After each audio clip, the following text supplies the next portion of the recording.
Margaret Weaver, 62, was a retired librarian in the tight-knit town of Fairbrook. Known for her warm smile, her homemade pies, and her neatly kept rose garden, she had no husband, no children, and no criminal history. To her neighbors, she was the last person who could be linked to a crime. Margaret's only known family was a long-estranged niece. Few knew the details, only that a bitter falling out decades earlier had kept them apart.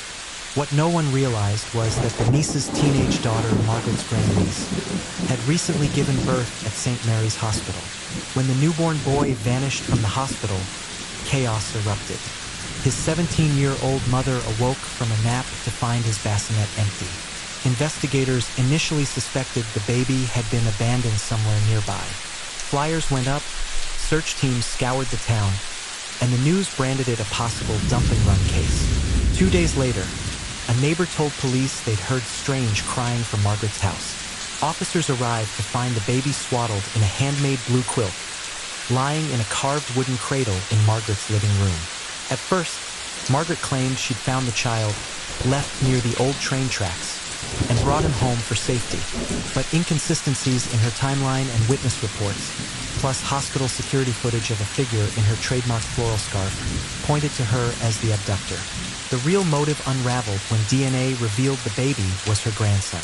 Margaret's grandniece had been pressured by the baby's father, a man with a violent past and a blood tie to Margaret, to give up the child for money.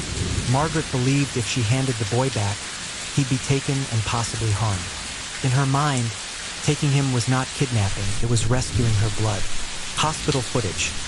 A woman in a floral scarf entering the maternity ward before the disappearance. DNA tests confirmed the baby's biological link to Margaret. Witness statements.